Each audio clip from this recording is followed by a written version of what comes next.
중요한 예배에 아주 은혜로운 찬양을 하나님께 드렸습니다. 우리 올 한 해 우리를 지키신 하나님께 우리 영광의 박수를 다시 한번 드리겠습니다. 아멘.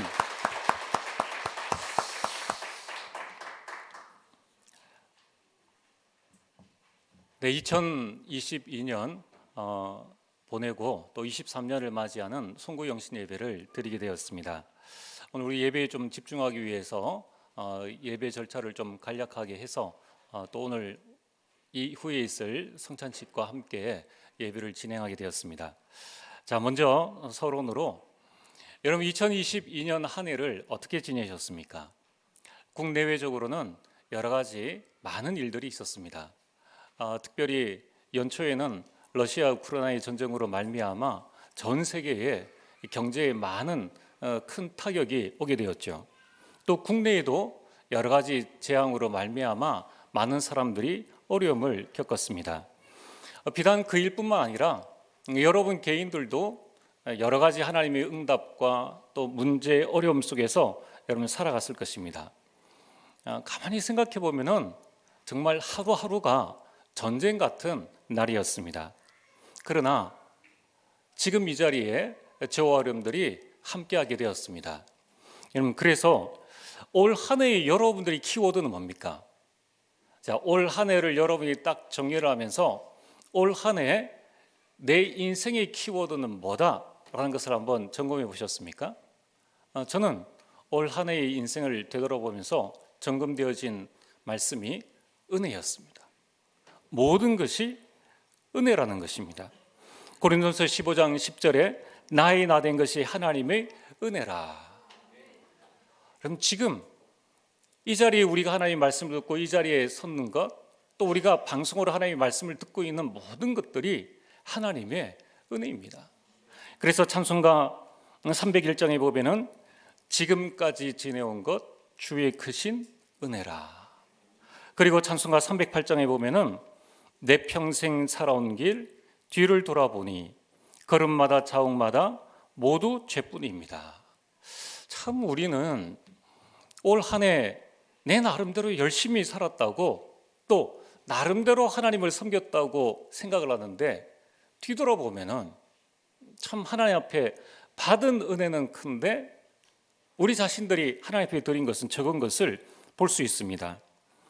그래서 이 가사에 보면은 우리 죄를 사하신 주의 은혜 크시니 3절에 보면은 나의 남은 인생 주와 동행하면서 주님 사랑 전하며 말씀 따라 살겠네. 참 저는 이 찬양과 이 가사를 참 좋아합니다.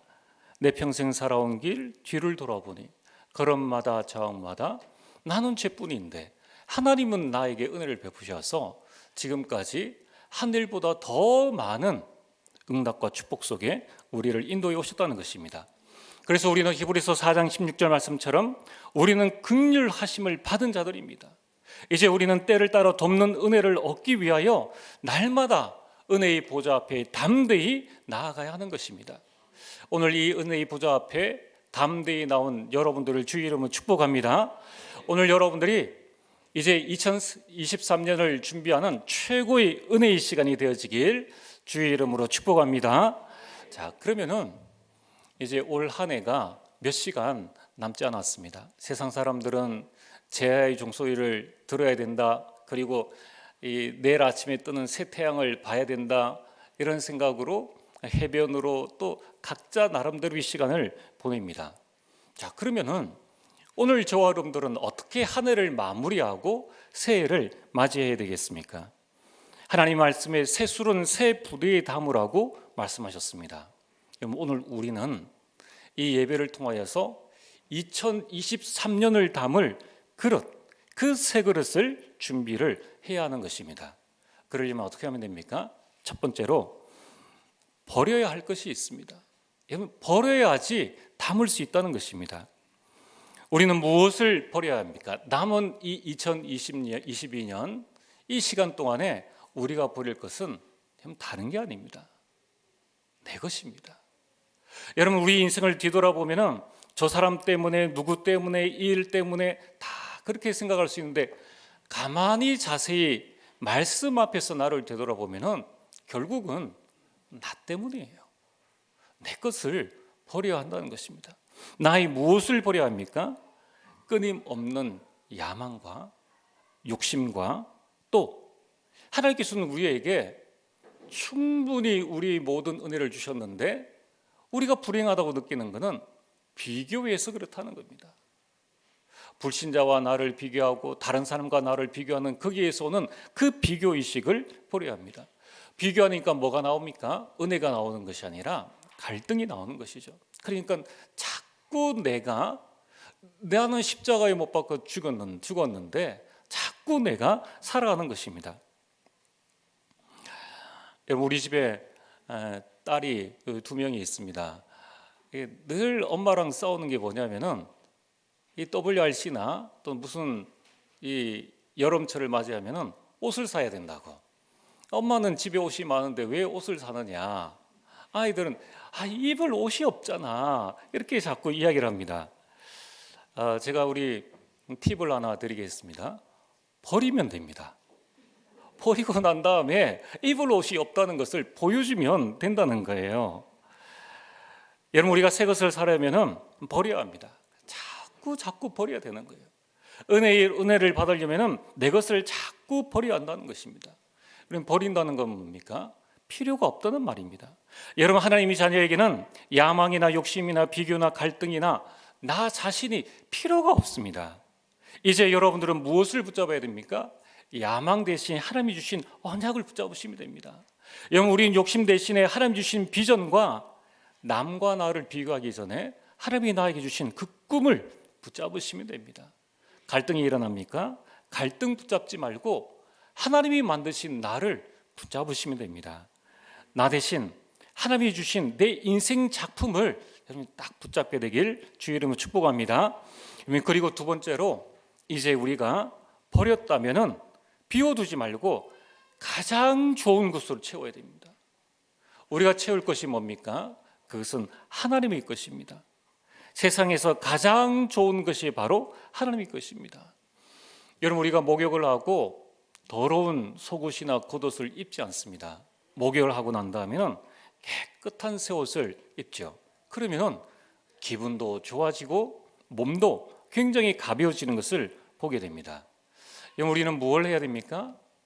세상에서 가장 좋은 하나님의 것으로 나를 풍성하게 채우는 것입니다.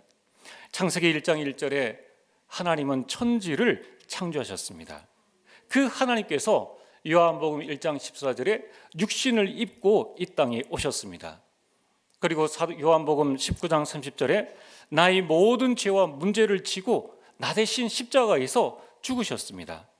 그래서 이제 나는 오로지 그리스도로 말미암아 고린도후서 5장 17절 새로운 피조물이 되어진 것입니다. 그 하나님은 나와 영원토록 함께 하십니다. 자, 그렇다면 우리는 뭘 하면 됩니까? 나를 구원하시고 나와 함께 하신 그 성삼위 하나님으로 나를 충만히 채우는 것입니다. 성부, 천지를 창조하신 성부 하나님, 나를 구원하신 성자 예수 그리스도, 지금도 나와 함께 하시는 성령 하나님으로 충만케 해달라고 우리는 채우는 것입니다. 또한 우리는 성삼위 하나님께서 나에게 선물로 주신 것이 있습니다. 창세기 1장 27절에 하나님의 형상을 주셨다는 거예요. 여러분, 이 하나님의 형상이 회복되어지는 날 우리 삶에는 막 큰 역사가 일어납니다. 그리고 창세기 2장 7절에 하나님께서는 우리에게 영혼을 주셨습니다. 창세기 2장 1절에 17절에는 에덴의 축복을 우리에게 주셨습니다. 거기에서 생육하고 번성하고 모든 것을 다스릴 수 있는 축복을 우리에게 주신 것입니다. 또한 성삼위 하나님께서 연약한 우리를 위해서 보좌의 축복을 허락해 주셨습니다. 그리고 시공간을 초월할 수 있는 어마어마한 그 능력을 우리에게 보여주신 것입니다. 우리는 이 자리에서 237의 빛을 비추고 그날을 살릴 수 있는 그 축복을 우리에게 주셨다는 겁니다. 이것을 우리에게 채우는 것입니다. 또한 하나님께서 우리에게 주신 게 뭡니까? 하나님은 하나님의 형상대로 여러분이 지음을 받았기 때문에 여러분 모든 개개인에게 여러분만 받는 나만의 전무 후만 응답이 있습니다. 이걸 아는 사람은 비교할 필요가 없습니다. 5달란트 받은 자는 5달란트를 남기는 것이고 2달란트 받은 자는 2달란트를 남기는 거예요. 그 과정 안에서는 모든 것이 하나님의 은혜요, 모든 것이 하나님께 영광이 되어지는 것입니다. 오늘 여러분들이 꼭 기억을 하시길 바랍니다. 나를 향한 하나님의 절대 계획이 있다. 그렇다면 하나님께서 나에게 주시기를 원하시는 전무 후반 응답이 무엇인가? 또 여러분의 업, 우리 엘레멘터의 학업, 우리 직장인들의 직업, 우리 사업하시는 분들의 사업에 하나님이 주시는 전무 후반 응답이 있다는 것입니다. 그럼 이것으로 나를 가득가득 채워나가는 겁니다. 또한 내가 섬기는 교회, 우리 교회죠. 여러분, 우리 교회에 하나님이 부어주신 전무 후반 응답이 예비되어져 있다는 것입니다. 이것으로 우리를 채워나가는 것입니다. 또한 하나님께서는 나를 통해서 목회자를 살리고 또 중직자를 현장의 영적 사령관으로 세울 수 있도록 하셨고, 렘넌트를 서밋으로 세워 시대 살리는 응답을 우리에게 예비해 두셨습니다. 여러분, 이것을 내 마음, 내 생각, 내 영혼 속에 가득 채워넣는 것입니다. 여러분, 이것이 풍성한 사람은 결코 남의 것이 커 보이지 않습니다. 여러분, 이것이 풍성한 사람은 나를 향한 하나님의 계획을 누리기 때문에 절대 좌절하지 않습니다. 이제 세 번째, 우리는 2022년을 보내고 2023년을 맞이하면서 우리는 누릴 것이 있습니다. 여러분, 하나님께서 나에게 주신 언약이 있습니다. 여러분, 그 언약을 꼭 발견하시길 바랍니다. 하나님이 나에게 주신 나의 언약, 하나님께서 나에게 주신 내 인생의 비전과 그 꿈과 나의 모습과 하나님께서 나에게 이루실 나의 인생 작품을 마음껏 누리시길 바랍니다. 다음 달에는 설명절이 있습니다. 여러분들, 우리 짝믿음의 가정은 가정 복음화를 여러분들 CVDIP로 꼭 붙잡으시길 바랍니다. 짝 가문에 계시는 우리 성도님들은 가문 복음화를 두고 꿈꾸시길 바랍니다. 이제 가문 복음화가 되어졌습니까? 우리 가문을 통하여서 우리나라 정치, 경제, 사회, 문화, 교육, 교회를 살릴 수 있는 많은 믿음의 일꾼들이 일어날 수 있도록 가문 복음화를 두고, 여러분 명문 가문을 두고 여러분 나의 CVDIP를 마음껏 누리시길 바랍니다. 남볼 시간이 없어요. 이것을 우리가 꿈꾸고 이것을 비전으로 붙잡고 있을 때에 내 마음속에 하나님 주신 평안함과 기쁨과 즐거움이 넘쳐납니다. 여러분, 우리는 어떻게 누리게 됩니까? 여러분, 이것을 24 누리는 것입니다. 이 가운데 문제가 생길 수 있습니다. 갈등이 올 수 있어요. 위기도 올 수 있고 어려움도 올 수 있습니다. 여러분, 이것은 예수를 믿든 믿지 않든 이 세상 신이 이 세상을 장악하고 있기 때문에 믿지 않는 자들의 마음을 혼미케 하고 믿는 자들이 신앙생활을 방해하는 것은 당연한 것이다. 그렇다면 오늘 여러분들이 문제에 흔들리지 마시길 바랍니다. 문제 당연한 거야. 위기 당연한 거야. 그래서 우리는 뭘 해야 됩니까? 우리는 24 나에게 주신 언약을 붙잡고 문제 대신 여러분 답을 누리는 겁니다. 여러분, 우리에게 갈등이 옵니까? 내가 무엇을 갱신해야 될 것인가? 육신 싸움 하지 말고 여러분이 영적 싸움 하시면서 나의 갱신할 것을 이 방향으로 가면 되겠구나. 내가 이렇게 하면 되겠구나. 여러분, 우리 감정과 우리 마음 생각을 빼앗기지 말고 내가 갱신할 것에 집중하는 겁니다. 여러분, 이 사단이 여러분들을 위기로 몰아갑니까? 기회인 줄 아시고 나에게 주신 기회가 무엇인가? 어려움이 올 때 이것도 여러분 언약을 붙잡고 24 누리는 것입니다. 왜 그렇습니까? 로마서 8장 28절에 하나님을 사랑하는 자 곧 그 뜻대로 부르심을 입은 자들에게는 모든 것이 합력하여 무엇을 이룬다고요? 선을 이루어 나가신다. 여러분들에게 문제, 갈등, 위기가 왔을 때 하나님께서는 반드시 이것을 선으로 이루어 나가신다라는 믿음의 고백, 믿음의 결단을 하게 되기를 주의 이름으로 축복합니다. 그래서 하나님은 문제를 문제로 두지 않습니다. 갈등을 갈등으로 두지 않습니다. 하나님은 우리에게 일어나는 모든 문제, 갈등, 위기를 사도행전 1장 8절에 세상 살릴 수 있는 증거거리를 주기 위해서, 나를 증인으로 세우기 위해서 하나님께서 우리에게 이것을 주시는 것입니다. 자, 2024년 동안에 2년도에 여러분들이 혹시 속았다면 이제 23년에는 나는 어떤 문제가 와도 속지 않겠다. 문제의 답을 발견하겠다. 갈등에 갱신하겠다. 위기나 어려움이 오면은 나는 기회로 삼겠다. 여러분, 이것이 하나님의 자녀의 자세인 것입니다. 그래서 이번 2022년도를 여러분들이 일어난 모든 것을 발판으로 삼고 2023년은 개인과 가정, 교회의 새로운 전환점이 되기를 주의 이름으로 축복합니다.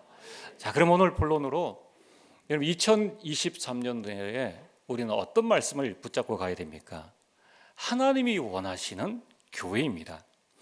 여러분, 우리는 이 말씀을 붙잡고 하나님의 응답을 올 한 해, 내년 한 해에 여러분이 풍성히 누리게 되길 바랍니다. 여러분, 왜 하나님께서 원하시는 교회를 우리가 만들어 나가야 됩니까?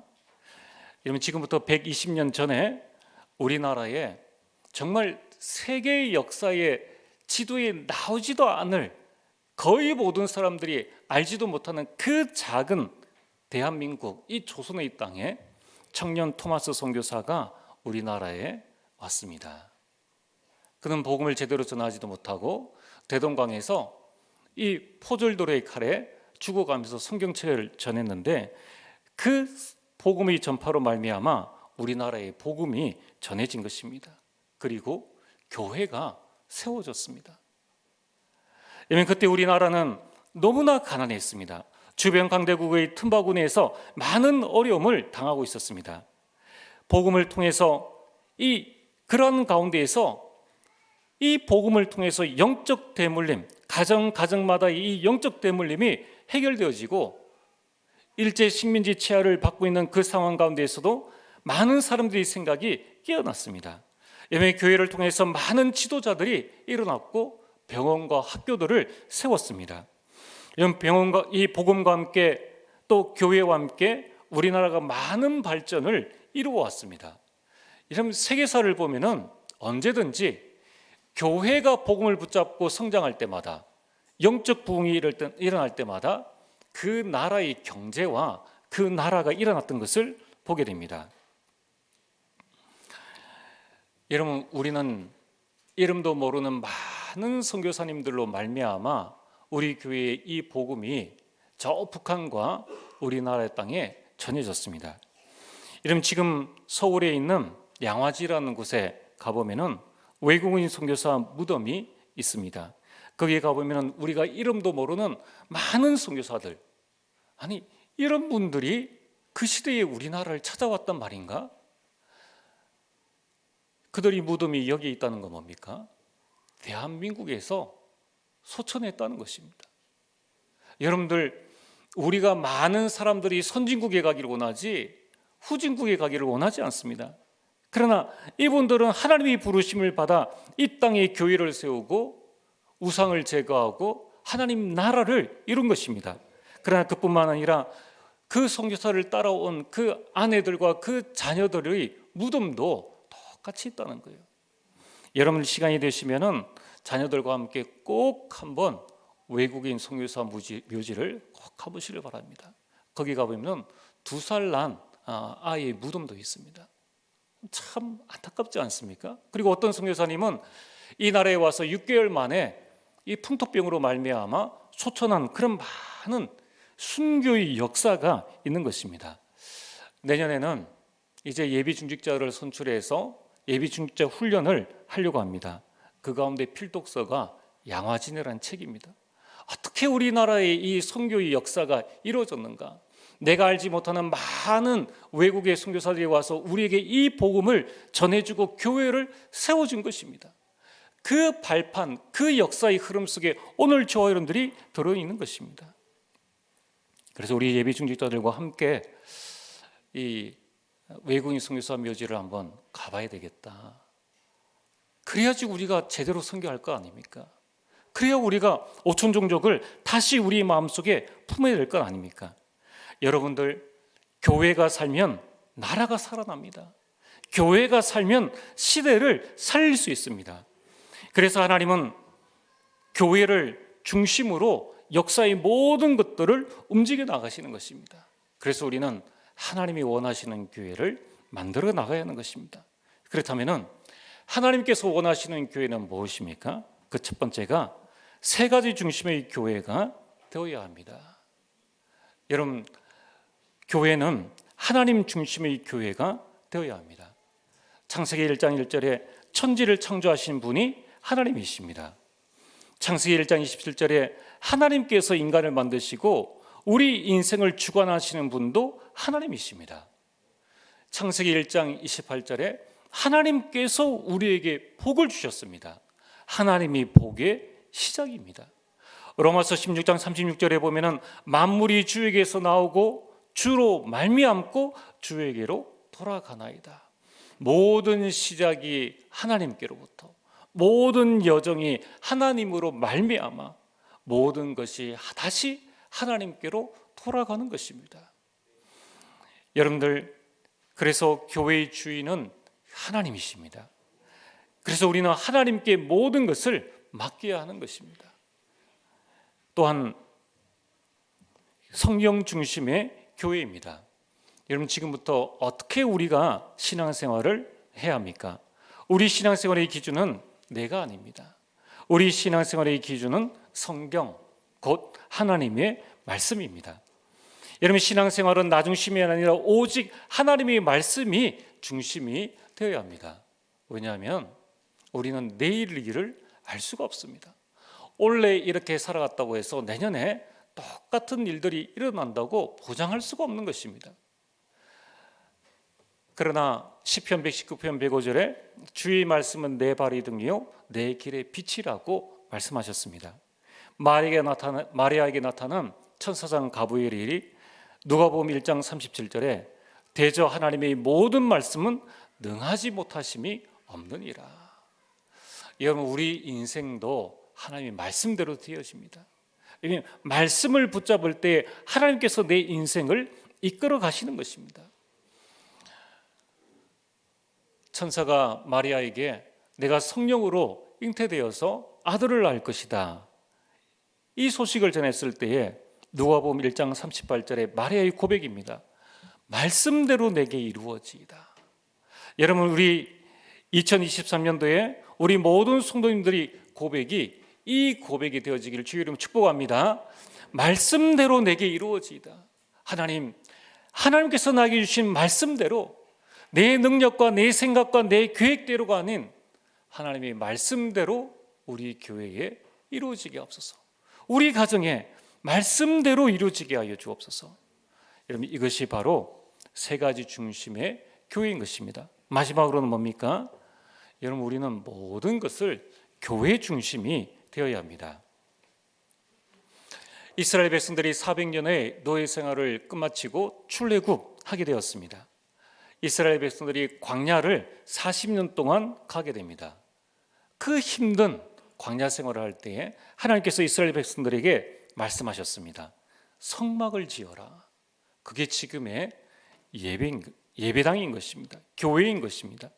그러면서 모든 백성의 대문은 성막을 향하도록 해라. 성막을 중심으로 해서 동서남북으로 모든 이 집을 짓되, 천막을 짓되 그 문은 이 성막을 향할 수 있도록 하라고 말씀하셨습니다. 여러분, 그래서 모든 백성들이 집에 들어갈 때 성막을 보고 집에 들어가게 됩니다. 또 이제 아침이 되어졌습니다. 문을 열고 나오면 바로 눈앞에 보이는 것이 바로 성막, 바로 교회라는 것입니다. 여러분, 하나님께서 왜 이렇게 성막을 만들고 모든 집들의 문을 성막을 향하도록 하라라고 말씀하셨습니까? 그것은 하나님의 말씀과 하나님의 은혜가 있는 이 교회를 중심으로 해야 된다는 말씀입니다. 그렇다면 교회 중심이란 무엇입니까? 그것은 바로 예배 중심입니다. 여러분, 내년에는 꼭 한번 이렇게 해보시길 바랍니다.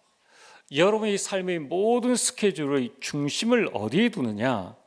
여러분들이 1년의 모든 일과 일주일의 모든 일은 예배 시간을 중심으로 해서 한번 기획해 보시길 바랍니다.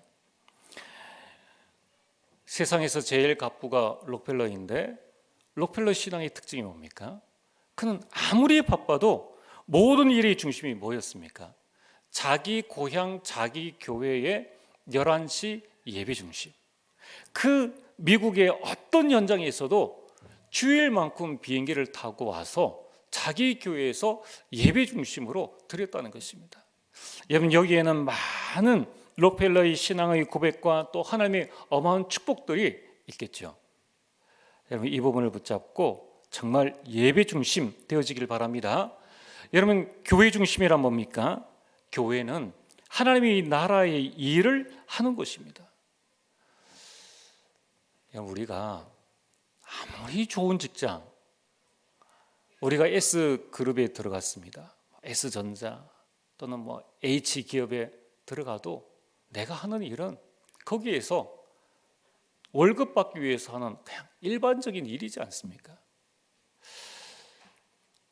여러분, 우리가 한평생 사는 동안에 내가 어떻게 하면 하나님 나라의 일을 할 수 있을까?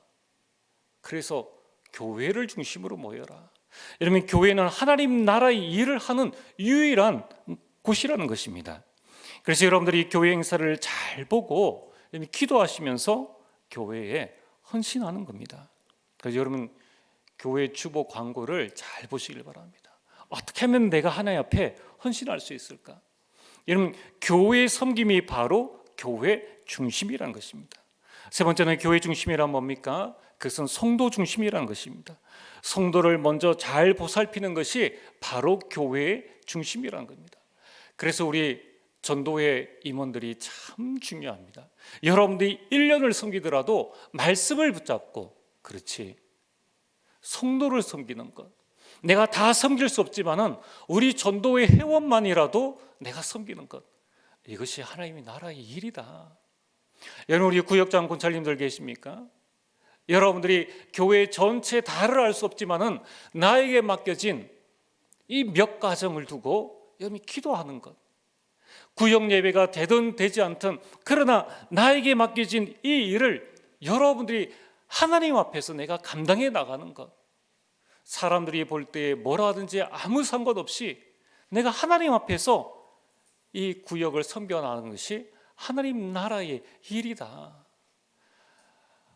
그때에 큰 교회에 한 구역에 100가정을 섬기는 것이나 내 구역에 한 가정을 섬기는 것이나 하나님을 향한 섬김은 똑같다는 거예요. 거기에 주시는 하나님의 응답과 상급도 똑같다는 것입니다.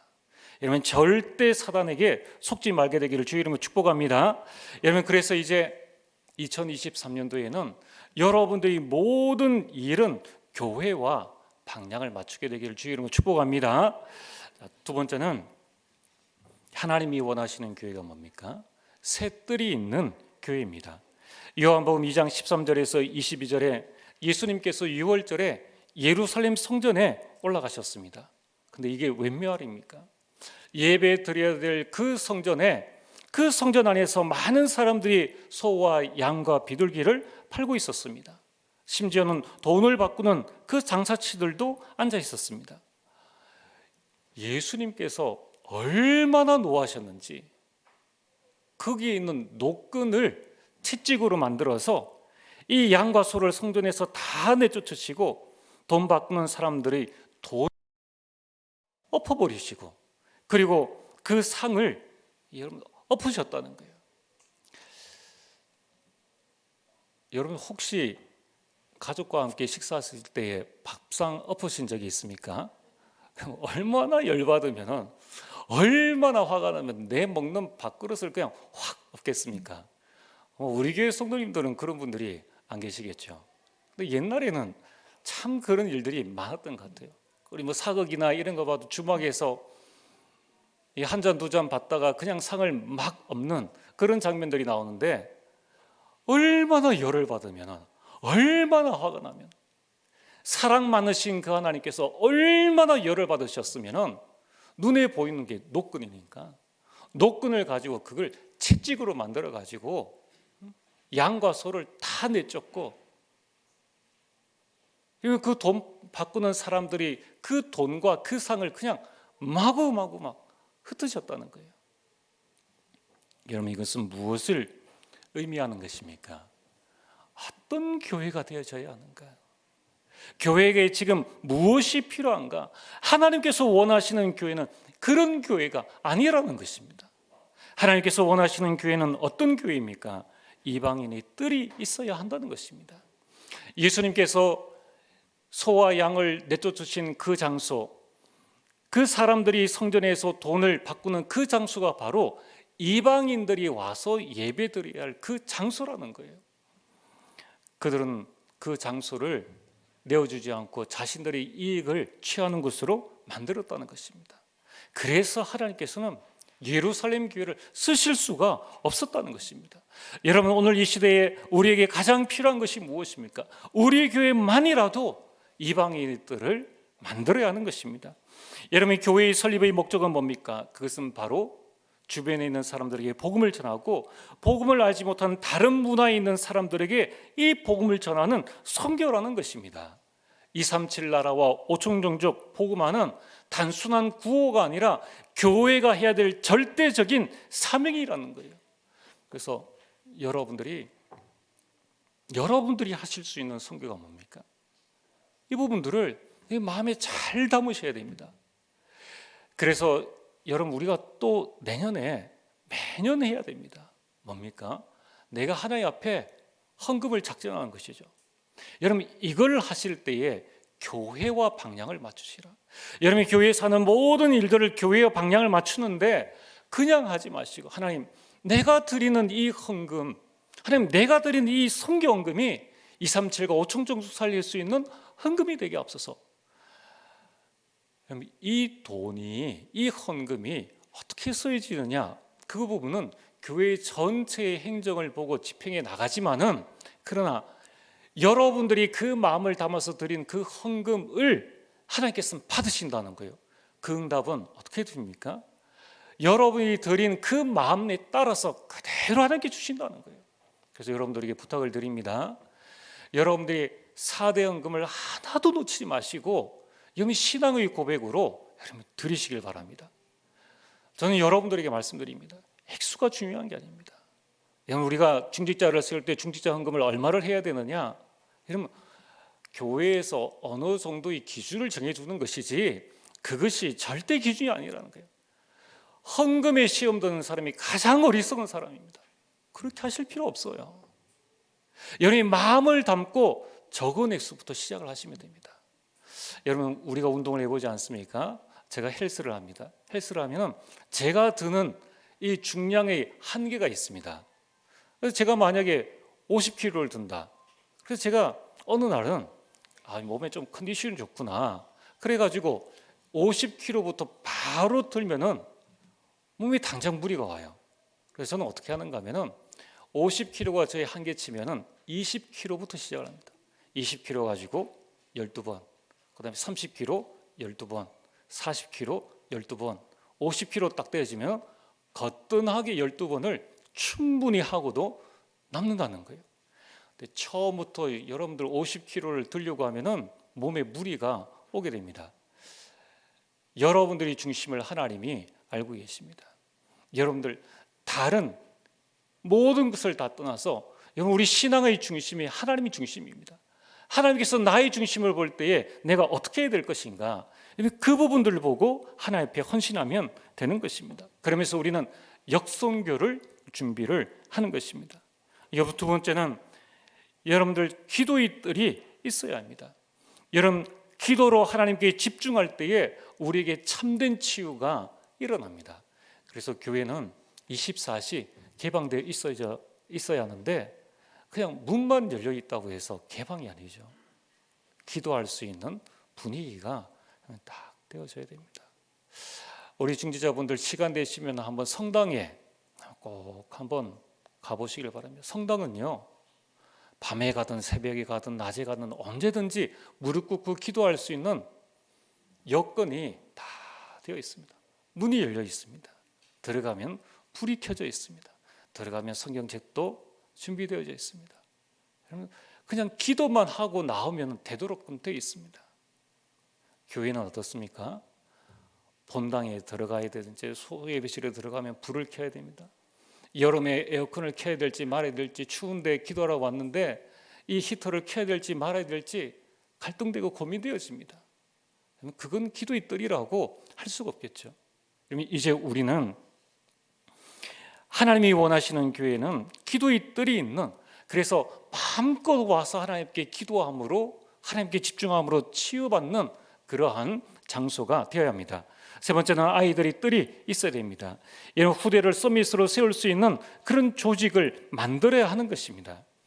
이것이 우리가 받을 응답입니다. 이것을 기도적으로 삼고 여러분 기도하시길 바랍니다. 여러분, 세 번째는 이제 이 응답을 위해서 우리 교회가 어떤 방향으로 나아가야 되는가?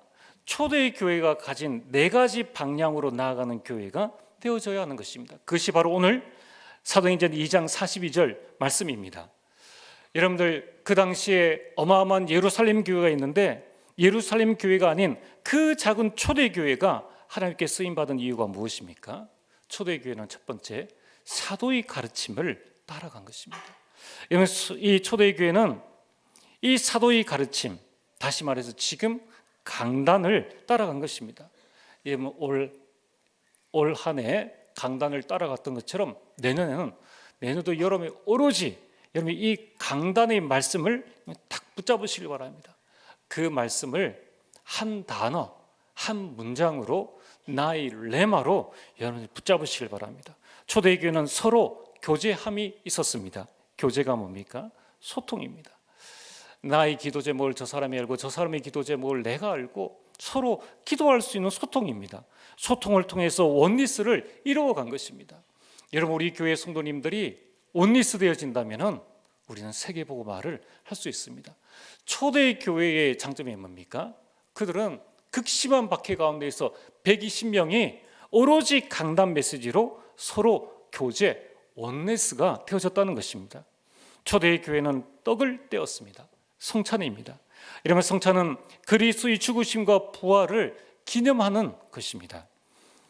이것은 그리스도의 능력을 매번마다 굳게 붙잡았다는 것입니다. 또한 초대교회는 오로지 기도에 힘썼습니다. 여러분들이 기도는 얼마만한 능력이 있다고 생각하십니까? 여러분, 성도의 기도는 핵폭탄보다 더 강력하다는 것입니다. 왜냐하면 기도할 때 성령께서 역사하시기 때문입니다. 기도할 때의 모든 흑암이 무너지기 때문입니다. 기도할 때에 절대 불가능이 절대 가능으로 바뀌는 응답이 우리에게 오게 되는 것입니다. 여러분들의 기도가 그냥 기도인 것 같지만은, 그러나 세계를 움직이는 기도요, 여러분들의 기도는 자녀들을 일으키는 기도요, 여러분들이 그 기도는 교회를 살리는 기도가 될 줄 믿습니다. 그래서 오늘 결론입니다. 2023년 여러분들이 3가지 미션을 마음에 딱 붙잡으시길 바랍니다. 첫 번째, 신앙생활 할 때에 또 우리에게 낙심이 올 수 있습니다. 또 여러분들에게 갈등이 올 수 있습니다. 내가 또 교회를 옮겨야 되나? 내가 또 봉사를 해야 되나? 내가 이 직분을 감당해 나가야 되나? 그래서 여러분들이 신앙생활 할 때 항상 점검할 것이 뭡니까? 3가지 중심입니다.